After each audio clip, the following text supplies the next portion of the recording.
Bonjour, bonjour, bien-aimés dans le Seigneur. C'est encore moi, votre humble servante de Dieu, l'apôtre Maria Bibi Chawamba de l'Angola. Que Dieu vous bénisse abondamment. Oui, nous sommes toujours sur notre chaîne. Je médite que la parole de Dieu, car la Bible dit, l'homme ne vivra non seulement du pain, mais de toute parole qui sort de la bouche de l'Éternel. Quelle nourriture! Bien-aimés dans le Seigneur, on est bénis par cette chaîne Maranatha TV. Nous voulons prier afin que cette parole soit scellée, soit gardée et bien protégée. Prions tous ensemble au nom de Jésus.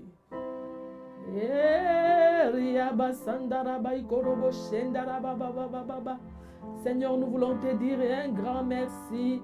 Seigneur, nous laissons ces instants entre tes mains, Dieu de gloire. Seigneur, voilà que tu veux nous instruire, tu veux nous parler à travers cette parole. Seigneur, que je diminue, que toi seul tu croisses. Je mets sous silence toutes les œuvres de l'ennemi et je libère l'action du Saint-Esprit. Instruis-nous, Seigneur, sur te voie dans le nom de Jésus-Christ. Ainsi nous avons prié et nous disons Amen. Amen, amen. Bien-aimés dans le Seigneur, nous continuons toujours sur notre sujet que nous avons commencé depuis lundi, mardi, mercredi. Aujourd'hui, on est jeudi. Nous continuons sur la même pensée de la parole de Dieu. Nous sommes toujours sur le 2 Corinthiens, sur le 2 Corinthiens chapitre 7, le premier verset. La Bible dit, « Puisque nous avons de telles promesses, bien-aimés, purifions-nous de toute sûre de la chair et de l'esprit, en développant jusqu'à son terme la sainteté dans la crainte de Dieu. » Parole du Seigneur. Ici, c'est l'apôtre qui s'adresse à l'église de Corinthe. L'apôtre qui leur rappelle d'abord de promesses. Vous savez, le chapitre 7 commence par nous rappeler les promesses. Avant de parler, il a commencé par rappeler des promesses en disant, puisque nous avons de telles promesses, puisque nous avons de telles promesses, purifions-nous de toute sueur.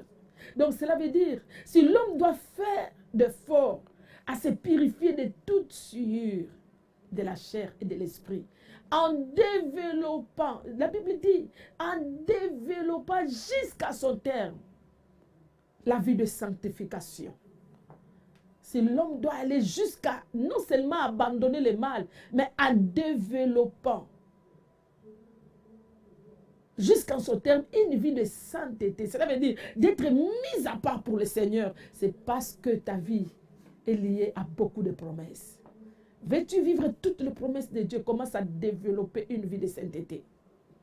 Commence à marcher, commence à développer cela. Cela veut dire peut-être aujourd'hui tu n'arrivais, tu craignais Dieu par rapport aux événements. Peut-être pour toi, pour craindre Dieu, c'est lorsqu'il y a un malheur arrive. C'est petit à petit, on s'est bien aimé. La crainte de Dieu vient en se développant, bien aimé. Cherche par tout moyen que tu sois mis à part pour Dieu. Chose qui n'est pas facile, mais aidée par l'Esprit de Dieu. C'est alors que tu vivras les promesses de Dieu. Et quelles sont les promesses? La Bible dit, premièrement, l'apôtre Paul a dit, dans le chapitre toujours 6, et cette fois-ci, c'est le verset 18 que je voulais dire. La Bible dit, « Je serai pour vous un père, et vous serez pour moi des fils et de filles. Dit le Seigneur Tout-Puissant. Je serai pour vous un père, et vous serez pour moi des fils et des filles. » Alléluia. Oh, je bénis Dieu pour ces messages. La Bible dit, lorsque tu apprendras à ôter toute sueur, lorsque tu apprendras à développer une vie de sainteté, une vie de crainte de Dieu, lorsqu'en toi-même tu décides de craindre le Seigneur, cela veut dire que tous ces efforts seront récompensés, parce que ces efforts sont liés à une promesse. Quelle est la promesse? La Bible dit, je serai pour vous un père. Bien-aimé, je m'adresse peut-être à ceux-là qui se disent, ils sont des orphelins. À ceux-là qui se disent, nous sommes des orphelines. En Christ, il n'y a pas d'orphelin. En Christ, il n'y a pas d'orpheline. Je voudrais dire à quelqu'un, peut-être tu n'as pas expérimenté l'amour paternel ou maternel, mais c'est possible lorsque tu abandonnes le mal. Il y a un Dieu qui peut prendre la position non seulement d'un ami. Parfois, on l'a toujours cherché à être un ami. Oh non, moi j'aime qu'il soit d'abord un père pour moi. Vous savez, lorsque tu le prends comme un ami, tu seras privilégié, mais tu y auras de limites. Mais lorsque tu le prends comme un père, il va tenir compte de ton innocence. Je n'ai jamais vu un enfant, lorsqu'il porte un bébé, il fait pipi, il dit pourquoi il est tard parce qu'il a fait pipi. Parce que l'enfant a la notion que c'est mon père qui est là. Je voudrais dire à quelqu'un, c'est possible. C'est que ton père n'a pas pu le faire pour toi. Que Dieu de gloire puisse le faire étant un père. J'ai compris la prière où lorsque Jésus parlait avec ses disciples, il voulait les enseigner sur la prière. Il a dit, lorsque vous priez, dites toujours, notre Père qui est aux cieux, bien-aimé dans le Seigneur. Si humainement parlant, ton père a échoué à ton éducation, humainement parlant, ta maman a échoué à ton éducation, mais il y a un vrai Père, je dis bien le véritable Père. Et nous sommes fiers parce que nous sommes dans le véritable. Le vrai Père qui peut te prendre en charge. Le vrai Père qui peut t'enseigner des choses que tu n'as jamais connues. Le vrai Père qui peut prendre ta vie, ta destinée en main. Te contrôler en toutes choses afin que tu sois prospère. Bien-aimé, il n'est pas encore trop tard. La Bible dit, il sera pour nous un Père. Non, j'aime avoir un tel Père, bien-aimé. Et il fera de nous ses fils et ses filles. Voilà le Père d'une grande communauté. Voilà pourquoi lorsqu'il dit, priez toujours notre Père. Non, il n'est pas un Père individuel. Il n'est pas un Père individuellement, bien-aimé. Bien-aimé, cela veut dire, s'il a pu t'élever, sache que tu n'es pas le seul fils, il y en a beaucoup. Il suffit seulement que tu puisses prendre la position d'un enfant. C'est alors il sera ton père. Je voudrais dire à quelqu'un, ne regrette pas parce que tu as perdu tes parents. Ne regrette pas parce que tu vois que non, tu es sans soutien de gens. Parce qu'il n'y a pas quelqu'un qui peut veiller sur toi, te contrôler comme un père le fait. Mais nous avons un vrai père, bien-aimé. Il suffit seulement que tu ôtes de toi toute souillure, bien-aimé, que tu t'abandonnes. C'est alors tu verras.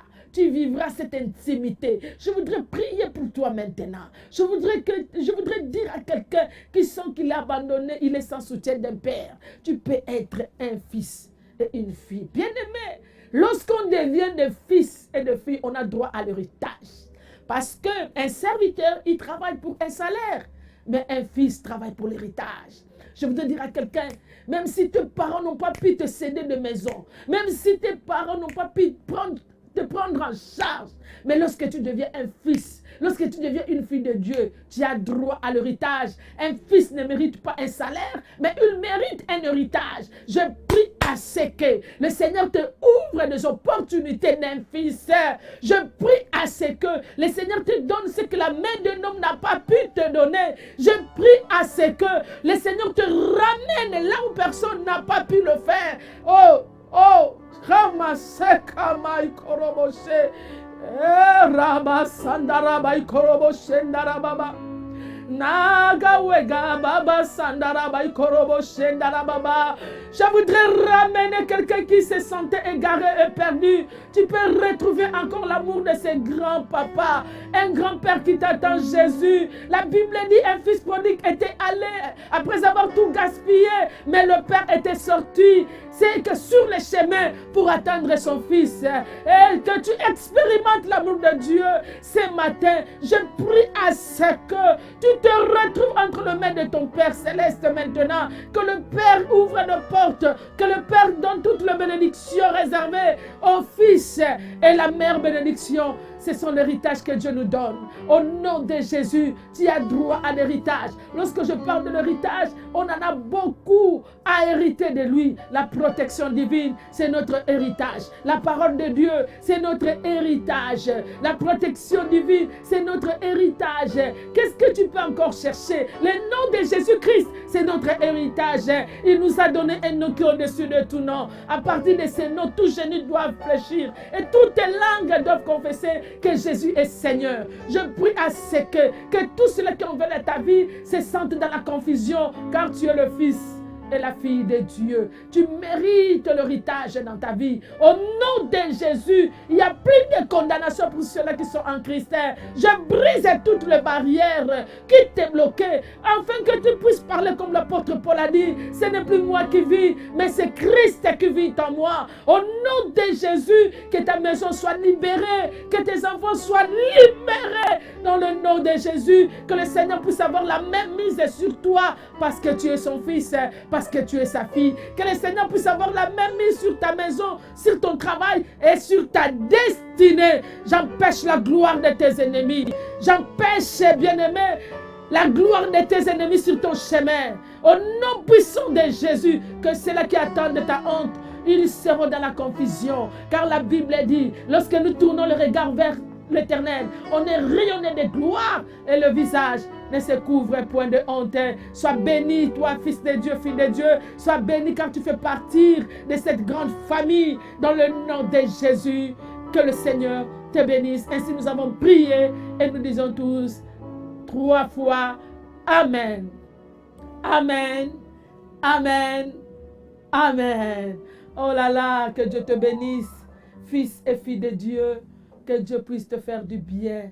Soyez bénis dans le nom de Jésus-Christ.